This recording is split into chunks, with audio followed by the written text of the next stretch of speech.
आखिरकार इदरान और समीन का वलीमा तय हो जाता है। गयूर साहब जब इदरान का ठंडा रवैया देखते हैं तो वह एक बड़ा फैसला कर लेते हैं। वह सोचते हैं कि अब पूरी दुनिया को इदरान और समीन के रिश्ते के बारे में बता दिया जाए, ताकि इदरान को भी एहसास हो कि अब यह रिश्ता सबसे सामने आ चुका है और उसे अपने ससुराल वालों की इज्जत करनी ही होगी। इसी सोच के साथ गयूर साहब इदरान और समीन के पास आते हैं और कहते हैं, मैं चाहता हूं कि आने वाले वीकेंड पर तुम दोनों का वलीमा रखा जाए। इदरान फौरन मना करते हुए कहता है, डैड, इसकी कोई जरूरत नहीं है। लेकिन गयूर साहब उसकी बात बीच में ही काट देते हैं और कहते हैं, वलीमा तो हर हाल में होगा। अगर वलीमा नहीं होगा तो लोगों को कैसे पता चलेगा कि तुम शादी कर चुके हो? इसलिए अब तुम दोनों खुद को इसके लिए तैयार कर लो।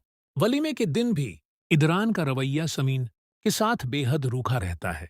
समीन का दिल करता है कि वह सबके सामने इदरान को खरी खरी सुना दे और बता दे कि यह शादी और यह वलीमा उसकी अपनी मर्जी से नहीं हुआ।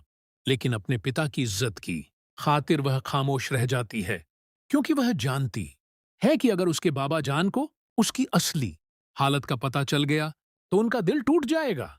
उधर कमाल की बहन मारिया जब वलीमे में इदरान के साथ समीन को देखती है तो उसका दिल चकनाचूर हो जाता है।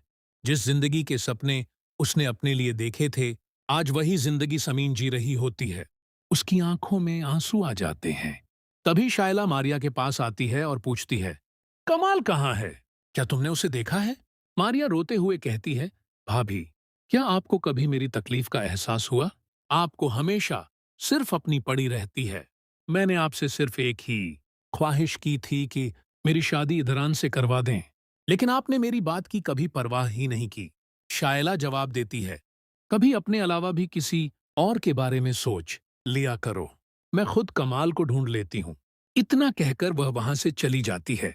दूसरी तरफ कमाल, जो समीन की बहन उष्णा के पीछे पड़ा हुआ है, अपनी बीवी शायला को नजरअंदाज करके उष्णा के आसपास मंडरा रहा होता है। लेकिन उष्णा को बिल्कुल भी अंदाजा नहीं कि जिस लड़के से वह फोन पर बात करती है वह कोई और नहीं बल्कि कमाल ही है, जो अपना नाम कामरान बताकर उससे प्यार भरी बातें कर रहा है।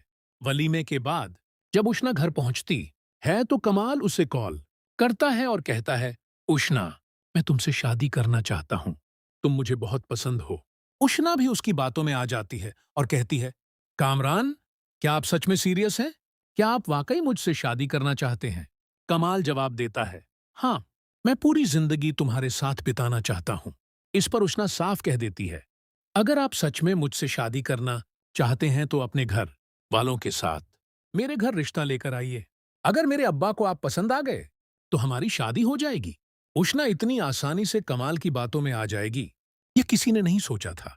वहीं दूसरी तरफ जूली और शाजिर शादी कर लेते हैं। शाजिर, जो जूली से बेहद नफरत करता है, यूके में रहने की मजबूरी की वजह से यह शादी करता है। वह अपनी अना को दबाकर जूली से माफी तो मांग लेता है, लेकिन उसके दिल में बदले की आग अब भी जल रही है। वह सिर्फ सही मौके का इंतजार कर रहा है और जैसे ही उसे मौका मिलेगा वह जूली को इसकी भारी कीमत चुकवाएगा।